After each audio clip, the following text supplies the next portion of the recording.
Although you know she isn't the same. Living on Reds, vitamin C and cocaine. All a friend can say is ain't it a shame. The man, the myth, the legend, Brian Bernardoni. That's hilarious. So last time we saw each other was 2 weeks ago At the ball game. at the ball game. And I think I've started something over there because Schwindel is hitting the ball well lately, so that's been good. Well, when we were there, I think it was 564. It was 20 days ago, and now we're up at 150 points. I feel like I was a procuring cause in that. I would have to say you were. And speaking of which, of historical moments, today is actually the 33rd anniversary of the Shawnometer. So at this very moment, 33 years ago, we were in the bleachers with the Shawnometer at 203, and now that sign is in the Smithsonian Institution. And that's a beautiful thing.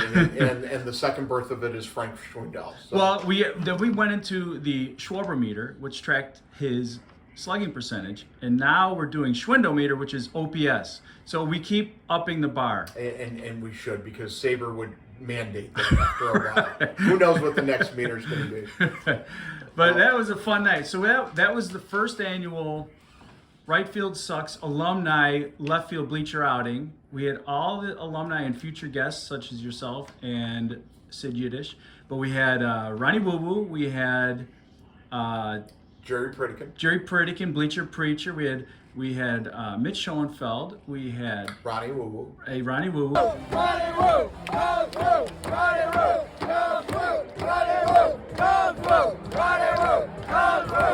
Ronnie Woo! Comes Woo! Ronnie Woo! Comes Woo! Ronnie Woo! Comes Woo! Ronnie Woo! Comes Woo! Ronnie Woo! Comes Woo! Ronnie Woo! Comes Woo! Ronnie Woo! Comes Woo! We had Don Evans, who you've known, and Randy Richardson. And actually, you and I are both in his book, which is crazy. Yes, we are. Cub Sessions. Who would have thought? Well, I guess this is not all baseball, but this is a career here. This is wow. This is a career in baseball, a career in everything else I do in my Holy career. cow. So let's start up here. So now you were the government affairs director for CAR for 17 years. Mm-hmm. And you won 3 presidential awards during that time, right?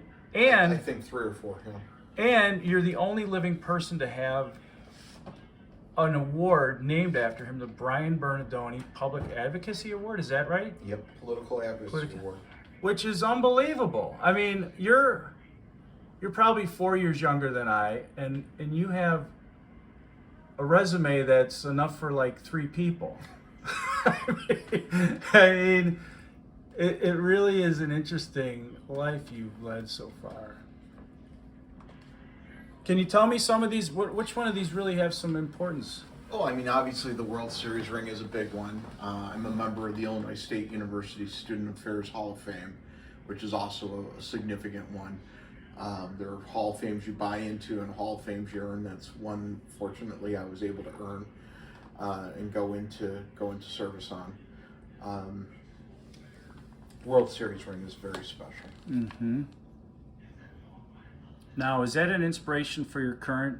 We're going to kind of go through the arc of your. No, that's fine. Aurelius, right? Am I Yeah, so pronouncing that right? that's a bust of Marcus Aurelius. Aurelius, yeah.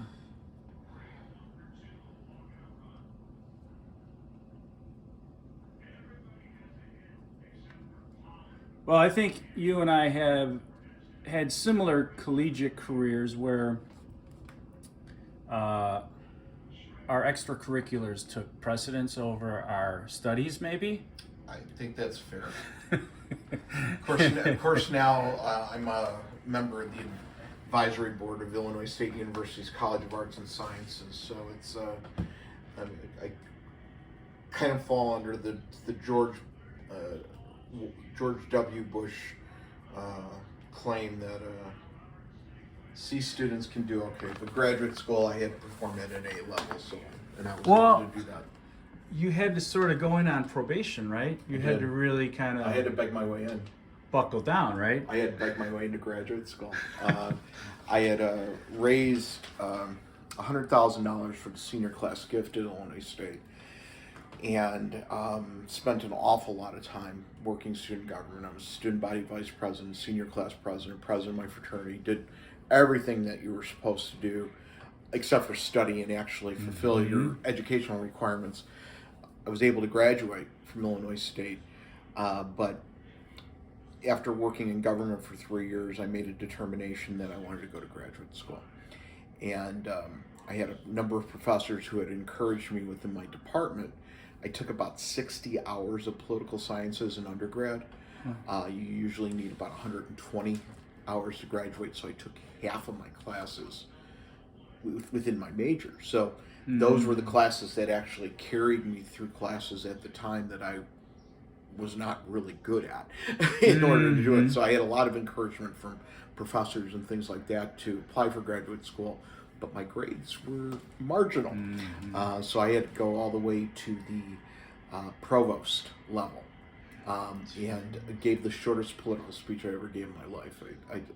I mentioned to them that I had raised $100,000 for the class gift, that I had supplied the community with, at that time, phone systems that people could have in the quad and emergency light systems for, and some ramps for those with disabilities. I just wanted to be a student, and that was it. So they let me in probationary under the clause that I not get involved in any extracurricular activities while I was on campus.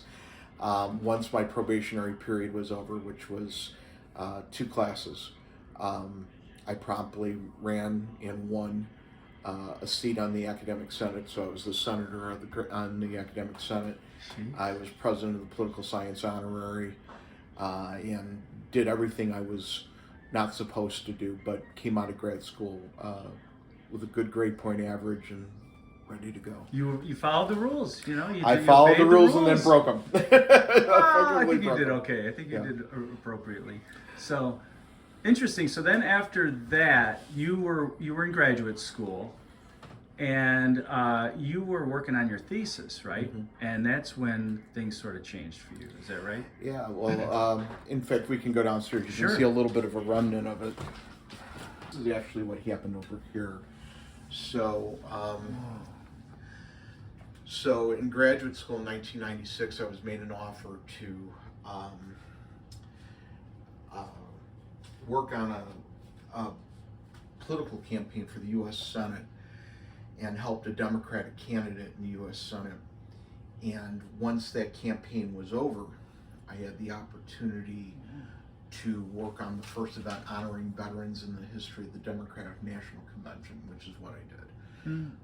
That sent me to the White House, and I was able to work on veterans issues on the Eastern Seaboard.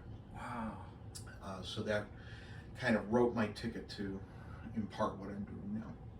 Huh. So you're probably in your early 20s then, right? And you're out in mid-20s. Mid-20s, yeah. Mid-20s. You learn a couple quick things though on those kind of campaigns. When you're working on someone's re-election campaign, what you do realize is that you're helping other people keep their jobs, but that's not necessarily creating a job for you until the administration starts flipping and changing. By the time I came home from the campaign, I needed to go to work, and that's when I started lobbying. Now you were in somewhere in there. You were a journalist for a while, right? I was a reporter for the Des Plaines Valley News, which is still a hard news weekly here in the southwest suburbs. I think the baseball bat that you're focusing in on, that's actually the Jerome Holtzman Award. That's from the Pitch and Hit Club.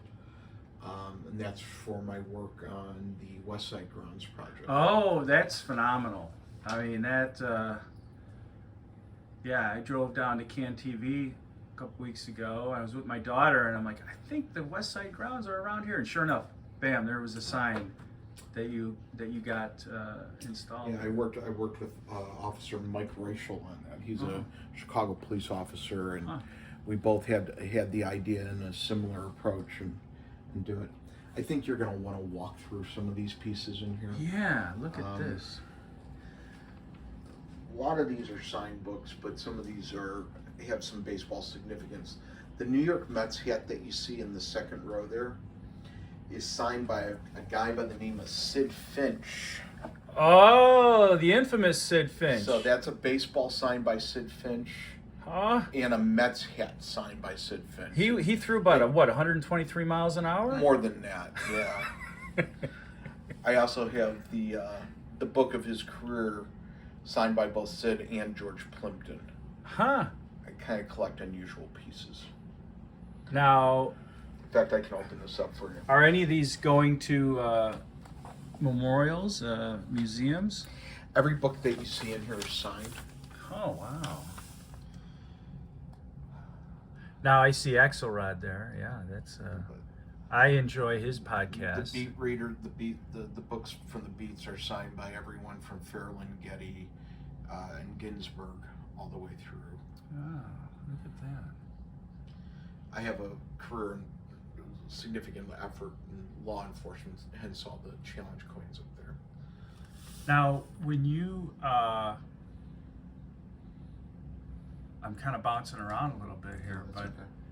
you are on the board of Salvation Army, and you brought in some heavy hitters with fundraising, right? With Yeah, looks we've like brought in everyone Bush from there. Bob Newhart and Laura Bush to Tom Ricketts, Yeah, right. Kurt Warner. $750,000 from Tom Ricketts, right? That's Yeah, I've raised about almost $5 million for the Army. very impressive. That side are all books that are signed. Some of them I'm in. That's actually that Carnegie piece of Carnegie steel is actually a piece of Carnegie steel from Wrigley Field. Huh. So that would have been around, what, 1914 or something? Or early? That might have been 1914 steel. Huh. In Oh my here gosh. is these are a little bit more rare. Wow.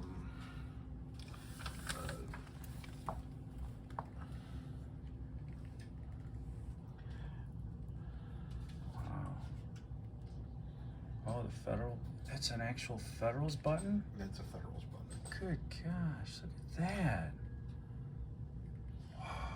And then if you go down a row, you'll see a collection of that piece of masonry that you see, the brick.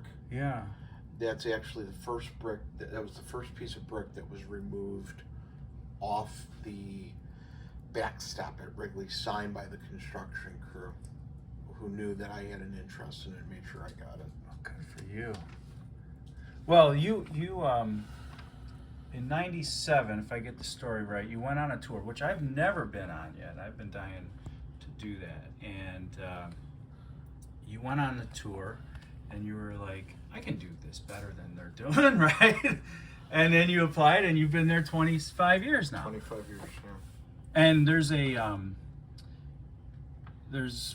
I found 5 videos on YouTube of one of your tours, and they're just it's phenomenal. You go through so much of the history of the park and the flags. You recreate the Babe Ruth moment. You and you also, I think you mentioned some historical context about your own family in that. I think that was the right place where you said that. Your family history. Your great grandmother had died. My grandmother played there, not my great grandmother. My grandmother. Yeah, your grandmother played there, but I think you had mentioned that your great grandmother had died from Spanish flu. She did. And was that before your family came here? No, they were here. They were here. Oh yeah, because I know my grandmother and grandfather got the flu. My grandmother was very sick with it. She made it through, but This is actually a really rare piece. If you see this empty box that just says Wrigley Field on it, Is that here? It's right here. Okay. This box right here. Oh, wow. That's actually, they used to give out Wrigley Field clippings and Wrigley Field ivy. Oh my gosh. So you can grow it at home. If you look at a lot of garages in the south, around the ballpark, you will find ivy, and that ivy matches the ivy at Wrigley. The reason why a lot of it was distributed that way. Wow, this is really something. How does someone go about? Do you just scour for these, or? It's a lot of many years work. Yeah, holy. And then if you go to the next level down, that's Federal League Archives. Whoa. So that's all original Charlie Wiegman flatware. Oh my gosh. Wow.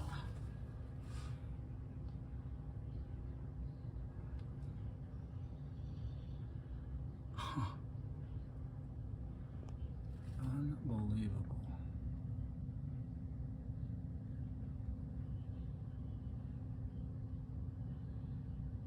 Wow.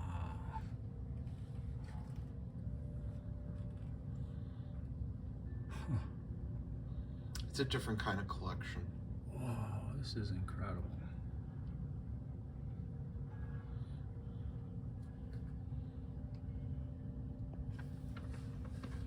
Jeez.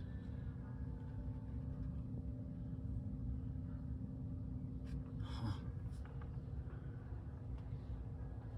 Yeah, this is museum quality.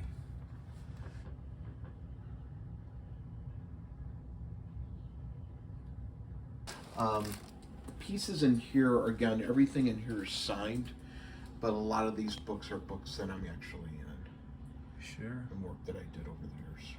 Now I brought, I might not have brought it in with me. I was gonna, but you were also in the documentary We Believe, I believe it's Yes. called. And personally, I could have preferred less Hugh Hefner and more Brian Bernardoni. I appreciate that. I mean, It was really cool being part of a lot of the interviews, though, because I was brought in for the Ernie Banks interview and for the interview with the Cardinal, and that was a big deal. Yeah. Being able to just sit around and talk with the Cardinal about baseball of all things was a pretty cool oh, thing. so you got to interact with him. Who, What the a great Cardinal? guy, yeah. Ernie Banks introduced me to my wife. So Yeah, that was the other thing I was gonna. What was the scenario there? Can you tell us about for that? those who knew Ernie, Ernie was extraordinarily vigilant about making sure that he deflected a lot of questions. So if you wanted to talk to him, he would spend a lot more time talking about you and what you do for a living, rather than him talking about baseball. He hated talking about himself. That was not what he wanted to do, not how he approached it.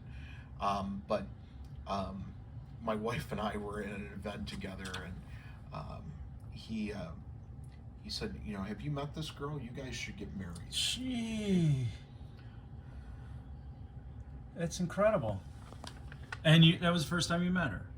Oh, You met Carrie. I had met her before, but he made it clear that we should get married. Yeah, you got to listen to Ernie. That's You see Sarah Paretsky, you see a number of her books in there, but my father's a huge Sarah Paretsky fan, which he kind of brought upon me. But the book Brushback is significant because that has a lot of work that I had shared with her about how Wrigley Field actually operates and works, and as a result, I'm included in that book. So she's been a big source of info for her then. And on that book. On that book, Yeah. because she was recently, I believe, the Chicago Literary Hall of Fame recently inducted her, to the Fuller Award, which is for a living artist. She's done amazing work over the years. Huh. You'd have to take a picture of Svengoolie down there on the bottom. That's a huge interest, but Yeah. Well, that's the thing. I was like, the first time we met to my knowledge, was at a few weeks ago. I think our paths came close at the Cremate the Curse. I performed there. I know, and I was late. I got there late. I performed there. That was a great opportunity to work with Tom Dreesen, who opened for Sinatra. He was. I did a Bard Ball kind of obituary of all the Chicago Cub curses, with varying rhyming schemes. So in the poetry world, it would be called doggerel. That's a long piece. I read it. It's very good. But Tom Dreesen just went like this and just thought it was brilliant. And more graciously, he sent me a picture of himself that said how much he enjoyed performing with me. I mean, the guy performed for Sinatra, with Sinatra, and for him to just share something like that was just off the charts. Yeah. Off the charts. Well, that group you're involved with, I can't think of the name, but you guys were the ones that championed the signage for the West. Yeah, out in left field. Yeah. Way out in left field. Yeah. So we put together. We had worked for a number of years on trying to get a historic marker put into place over there, and that involved, we were the first ones to figure out that you had to go to the Illinois Historical Society to kind of really do it the right way rather than working with the university. We just went right with the Illinois State Historical Society. We were able to get the plaque done, and then some of the local mental health physicians didn't fully like the copy on that plaque. So actually the plaque that was that we had Ernie Banks and the Chicago Cubs commemorate, and there was a lot of issues that went along with that because we were coming real close to that 100-year thing, and no one wanted to go over the top on the 100-year thing. But Ernie Banks, when Ernie jumped in on it and we did put the plaque into place, a few weeks later we had to replace it with a different one with changed wording, which was kind of an interesting thing, but we had to get it done. That's a major change when you've got to take a big wrought iron. Yeah, we had to change it. In sign. fact, we had to what it was. We had to change the language as it related to the phrase that came out of left field. Some folks took umbrage at the historical fact or record of it, but we fixed it, and everyone's happy, and none's the worse on that. Now, you mentioned your father in the Paretsky book. You guys, it seems to you guys have a great relationship. It looks like to this day. I see photos. No. My dad's my best friend. Yeah. So I mean, you were an only child, and he had to work I think he worked 2 jobs. He worked the second shift, and you were basically a latchkey kid. Yeah, my dad, mom left when I was young, so my dad raised me on his own, and he worked second shift. Now, the building that you're in right now, this house, is actually my grandparents' house. I bought it after my grandparents had passed.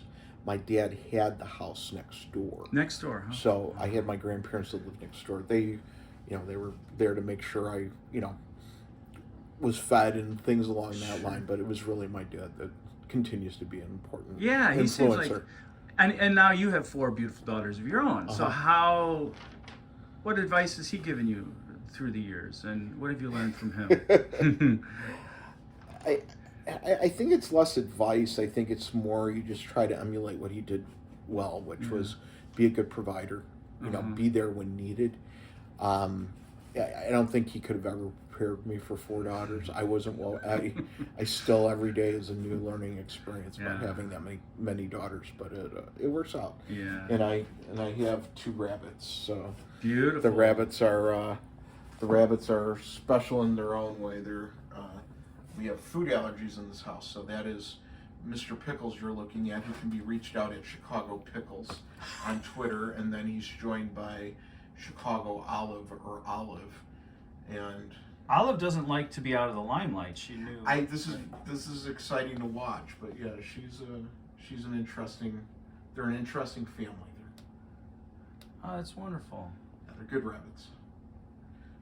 people wouldn't normally look at rabbits the same way as cats or dogs, but they're really good animals, and they're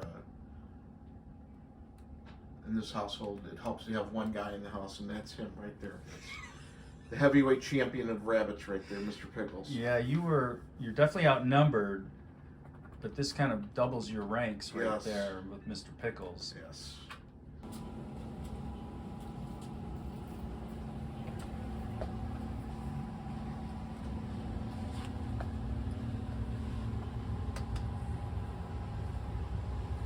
Okay, look at this.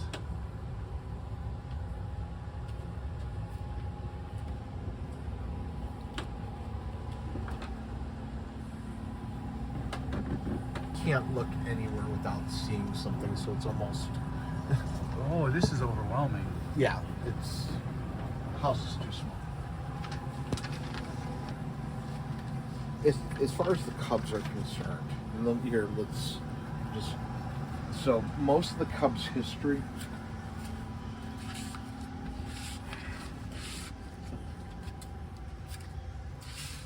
Most of the Cubs history actually sits right inside here, these filing cabinets.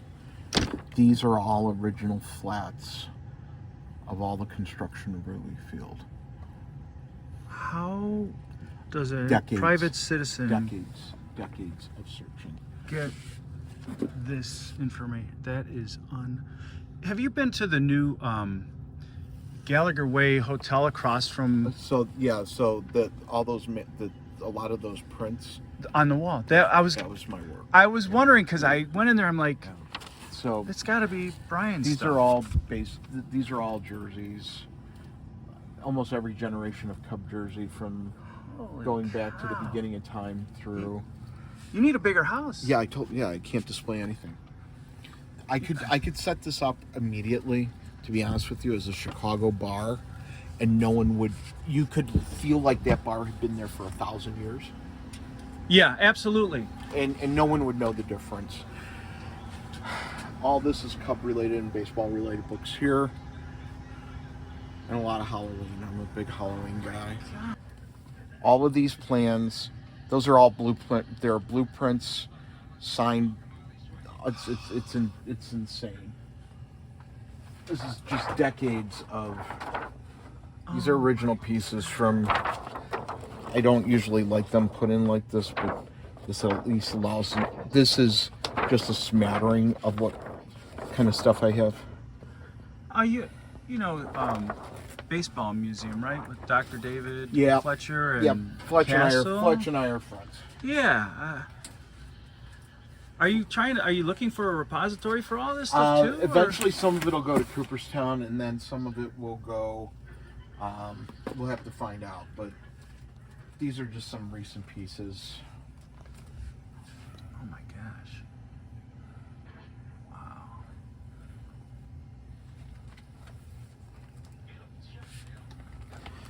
Again, I'm a little bit more focused on Wiegman here, but Oh man. Has anyone from Cooperstown been out? I've talked with Tim Wiles an awful lot, mainly because some of the pieces are just pieces that no one has. This is Walter Johnson signing with the Federal League, Oh my god. which was really the procuring cause in making sure that the Federal League had to stop because they were signing the best players. This is the research library and everything else, so it's a man cave. Unbelievable.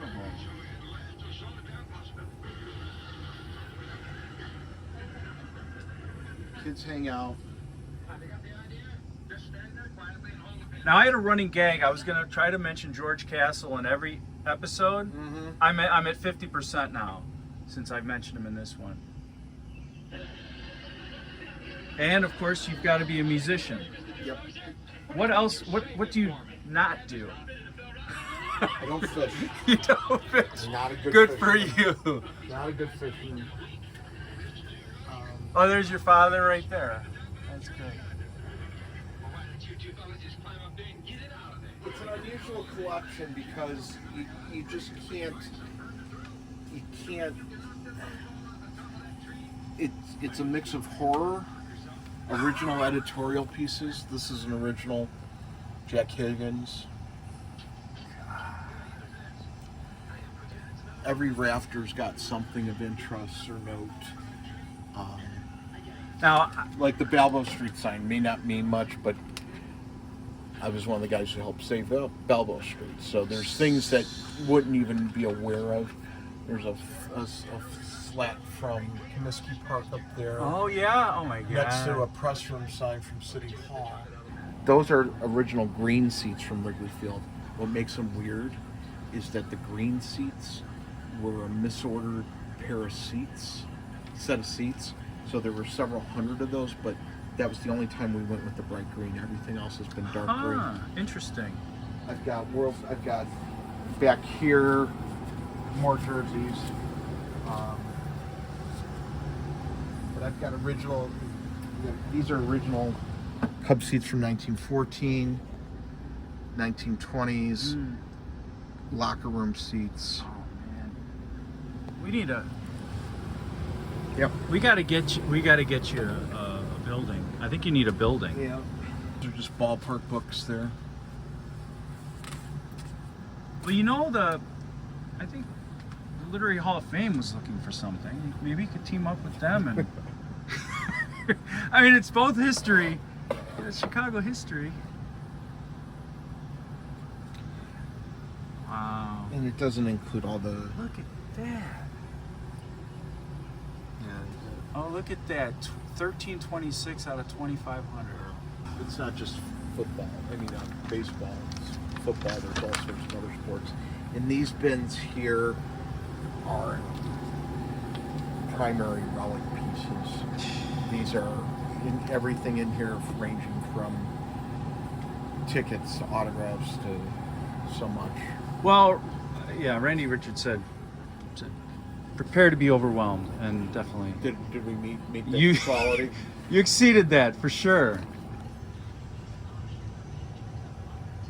You're right. There isn't a square inch that isn't something. And lots of guys just have this sitting around the house too.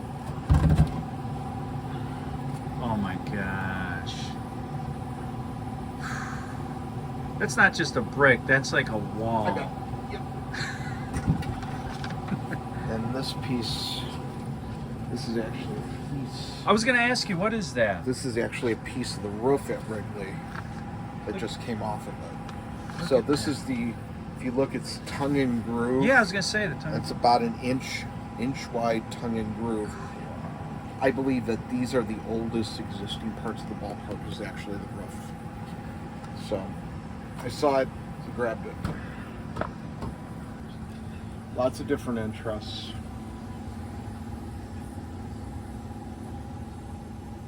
I was going to say, this reminds me of Chris Ware's Quimby the Mouse, and here you've got Harvey Picar up here. Oh my God, speak of the devil, you got Jimmy Corrigan, smartest kid on earth, right there. I am That's unbelievable. somewhat well read. I envision a historic home somewhere in rural Illinois, I'd like that. you know, Yeah. on a commercial street, like a county road, and you just take over the entire 2-story home with stuff like this. That would be fine if I was a bachelor. I'm married, and Well- I mean, the one thing I think you get a feel for this place is up here. It's not as dominated by just my interests. You know, there's kids have their stuff there. That's That's what I our saw. our wall of family members that have passed. So that's our. Now your grandfather, that must be your grandfather in the naval uniform and the whites. Is that? Yeah, that's my grandfather. That was Romy Bernardoni. Romy was the family came from Emilia Romagna and then centered themselves down to Frankfort, Illinois, where coal mining was taking place. And my grandfather was born here. Was always quick to remind me that Italians were considered people of color until they went and died in World War II. Largest amount of ethnics that died were Italian Americans fighting in World War II because they wanted to prove themselves to be real Americans. But Grandpa was in the Navy. He's a Navy. He was a Seavey in the Navy. Oh. Fought the entire war from San Francisco. My wife commingled pictures of our families together. Mm-hmm. So some of those folks are her relatives as well. But my grandfather's my other grandfather's the gentleman in the far corner with the tennis racket. Yeah. Okay. He was Filipino American. He was a Filipino, not a Filipino American, Filipino that met my grandmother in rural Tennessee, fell in love and got married, and produced my mom, which produced me. Oh, that's great. Huh. So you must have had special, because you eventually were involved with Italian American. You were. It was the community organization around Little Italy, right? You were. So I was the executive director of what was known as the University Village Association.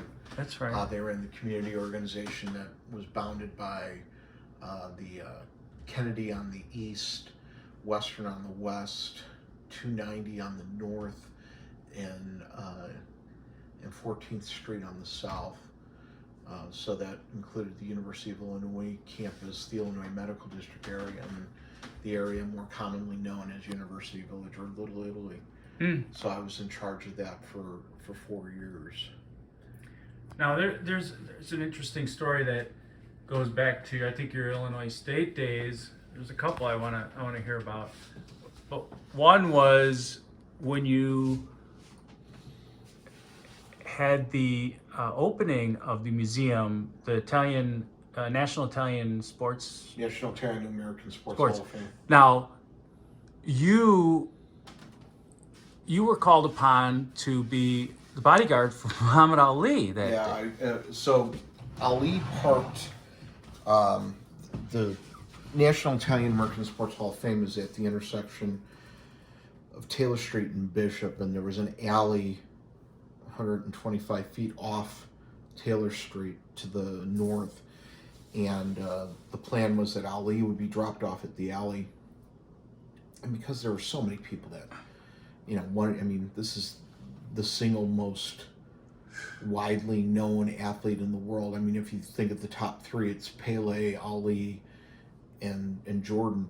Mm-hmm. Ali needed a person to walk with him, and so I was given that responsibility, and he was starting to get along with his issues with dementia, and held my arm the entire walk, and he patted me when it was done. It was one of those, he didn't articulate anything. The trembles were there and everything else, but firm grip, and he patted me. It was really, it's kind of one of those things that, I mean, who gets to do that kind of stuff? Did you feel something special? It must have been incredible. I knew it just from the second that's Muhammad Ali. I remember as a kid seeing him on the streets downtown every once in a while. I mean, he wasn't a person who was afraid of going downtown or things like that. Mm-hmm. But to be really given that responsibility that, champ, this is the guy who's going to be walking you, and you do it. It's pretty amazing. But the Hall of Fame was when we had it on Taylor Street, it was a wonderful thing because through that I got to meet people in all sports. I got to meet Ted Hendricks. I got to meet Ray Boom Boom Mancini, the Macho Man. Randy Macho Man Savage could not have been a nicer human being. Dom DiMaggio, Burt Sugar, Ted Hendricks, Mary Lou Retton, Phil Mickelson, all Italian American athletes. So I got to meet a huge swath of those individuals, and I got to meet some of the owners too, Jerry Colangelo especially, and Tommy Lasorda. So I mean, I've had Tommy Lasorda, and I had. Oh my gosh. He actually was pretty angry because when we were at the topping off of the building, I had my construction helmet, and I had a huge cup sticker on that thing. And he looked at me and, how can you support losers like that? You know, and he was just, you know, and I'm like, you know, at that point I was already working for the Cubs. I said, Tommy, I not only support them, but I work for them, and you know, they're just a bunch of losers and da da da da. And he was Dodger blue the whole way through. Yeah, I really fond memories of the people I got to meet because of the Hall of Fame. Speaking of, we mentioned Sinatra earlier. Weren't they buddies too? Sinatra, and in fact, Lasorda let Sinatra strike that. Lasorda let Sinatra into the dugout. Oh, okay. Which, you know, who's going to stop it? I mean, during a game? Yeah, during a game. Oh, yeah, MLB God. had its rules, but I guess even Frank didn't have to comply with those rules too often. Wow. Now you there was another interesting story I'd like to get from you too about you. I think it was during your either Illinois State days or graduate school days when you were tasked with driving Madeleine Albright from Peoria to from Dingledine Auditorium in Peoria to Bloomington Normal. So back in those days, this was in 1988. Madeleine Albright at that point had been a former member of the National Security So you're Council. just like a freshman or sophomore in college? I was going into my junior year. Junior it college. Would have been junior year. Okay. I had been working with surrogates for the Dukakis campaign, so that would have been John Dukakis, who was Mike Dukakis' son, and a young guy by the name of Jesse Jackson Jr. So my responsibility is to work with them in the Midwest and things along that line, advance them. And my responsibility on that particular one was to get Madeleine Albright and her aide-de-camp from Dingledine Auditorium in Peoria to Bloomington Normal for her to give a lecture. And when I got to Dingledine, at that point I was driving a 1987 Chevy Cavalier two-door.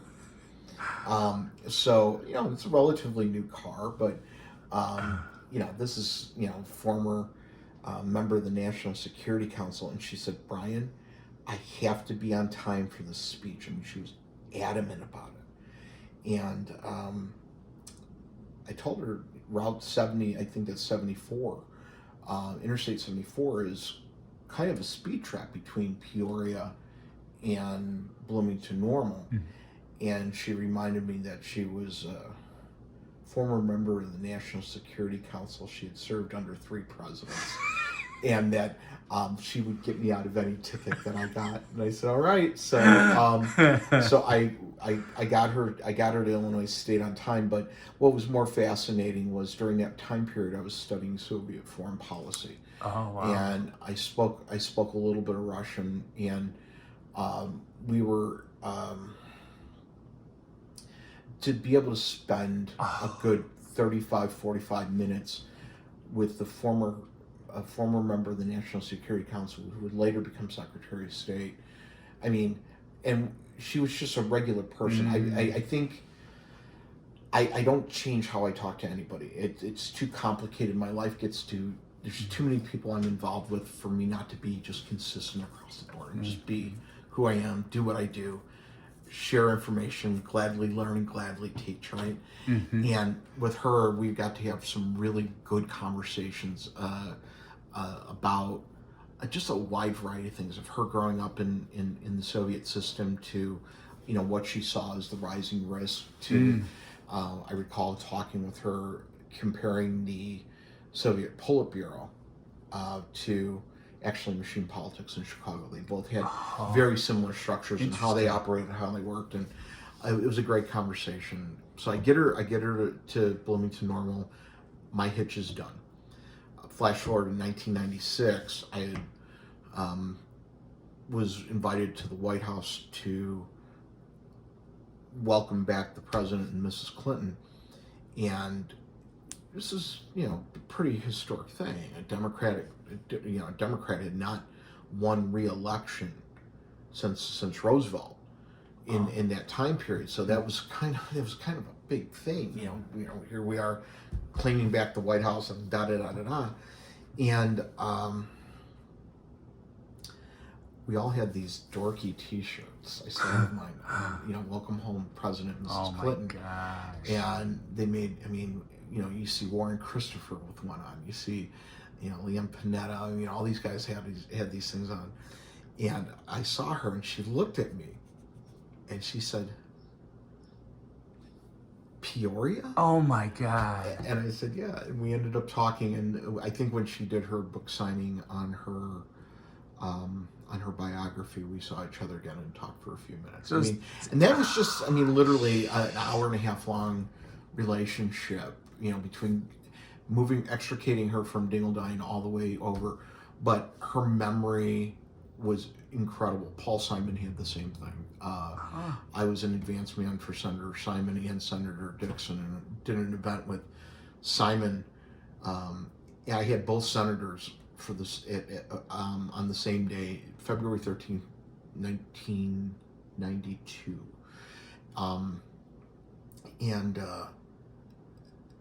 Senator Simon and Dixon were traveling together, and I opened the door to greet the senators when they got to what was the Reynolds aluminum factory in McCook, Illinois.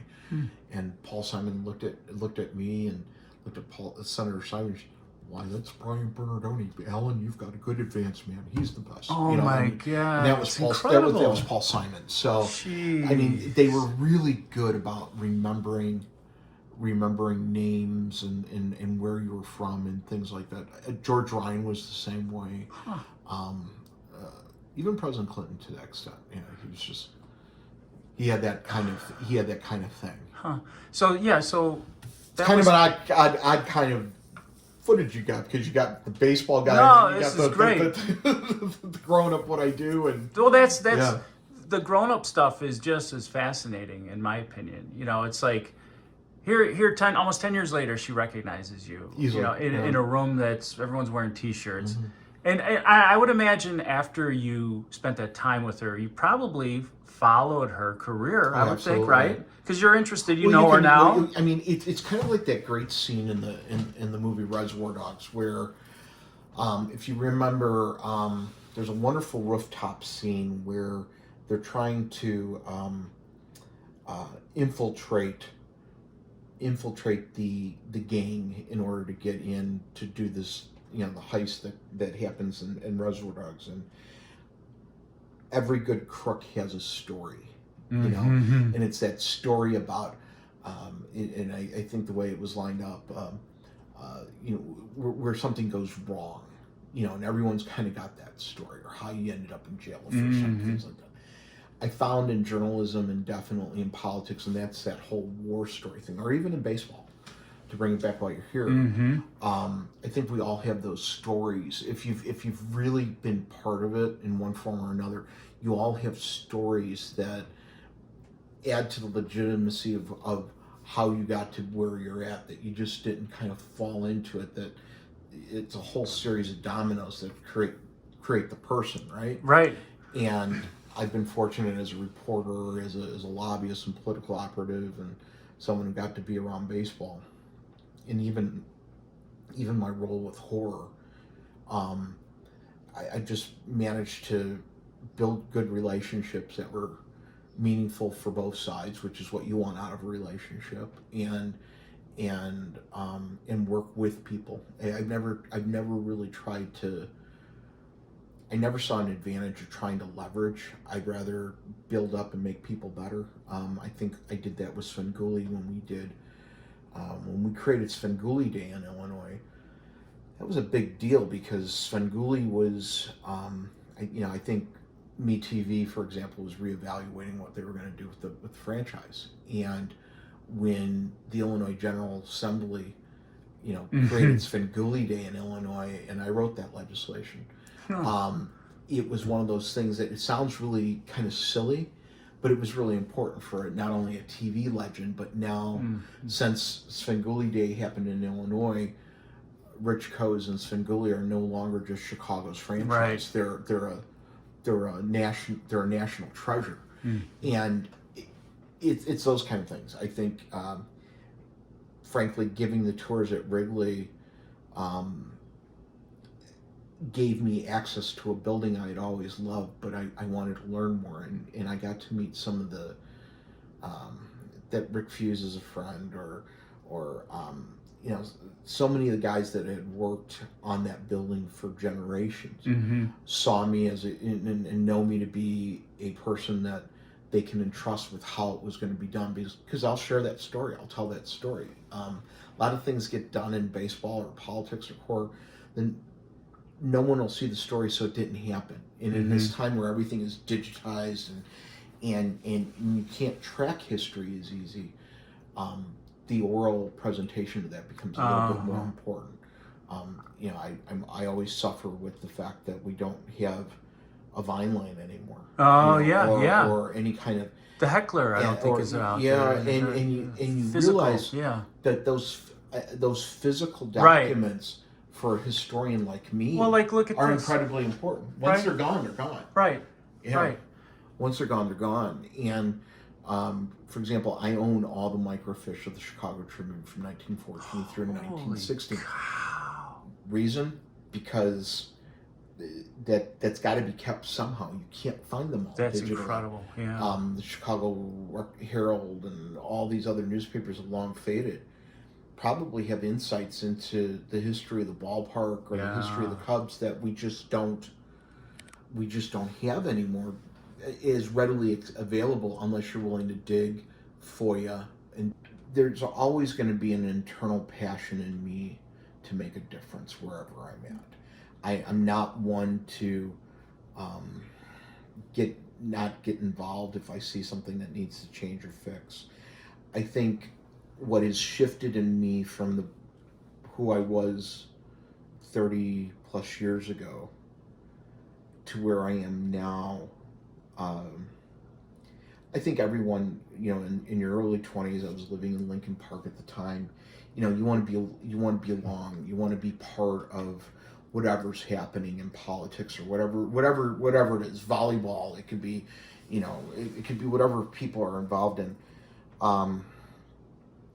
Those paths weren't always open, and I started to realize that I had to redefine what I wanted to do and where I wanted to be.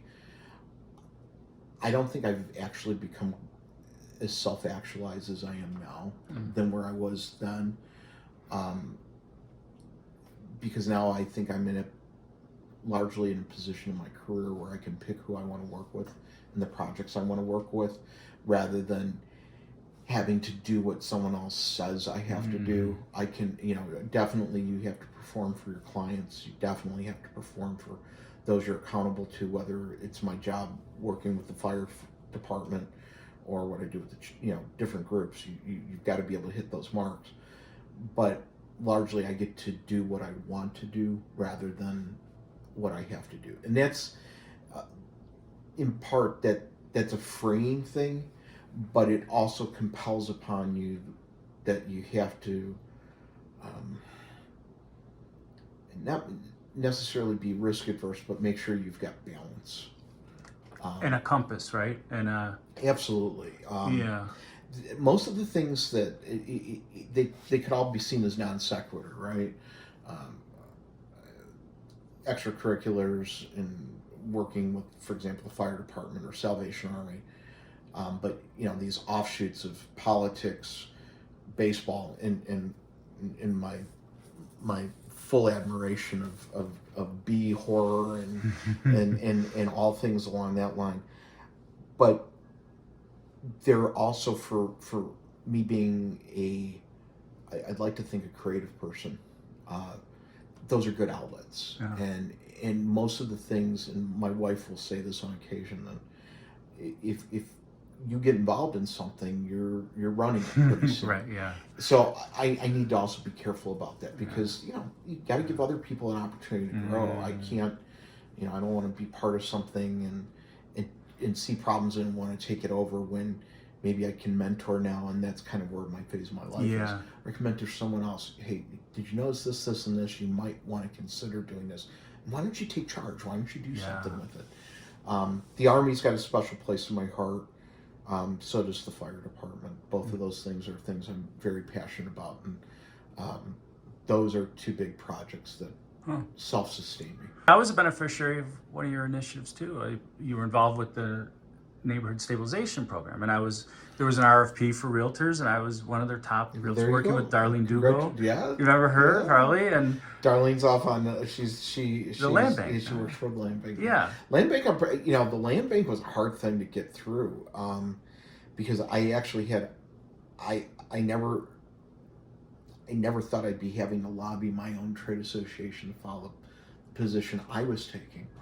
But I'm thankful for a great CEO down in Springfield named Gary Clayton and a great boss named Greg St. Aubin, who were willing to become flexible about the position of land banks down in Springfield in order for us to get done what we need in Chicago. The housing crisis was so significant that, and no one was picking up these REO properties. That some of the properties were just well beyond being able to be done. That something had to be done in order to do it. And I never liked bringing a problem forward without a solution in hand. So at that point, you kind of needed to have a solution. And at that point, it was the land bank. I still think the land bank is a good idea. I still think the land bank can do an awful lot of good. Frankly, I think the land bank is going to become very important in Chicago's southwest suburbs and south suburbs because of just the decimation that's taken place out there. But and neighborhood stabilization was part and parcel with that. I made great friends out of NSP. Joe Galvin, Jimmy Kemp, some really good people that I think see the opportunities in urban Chicago.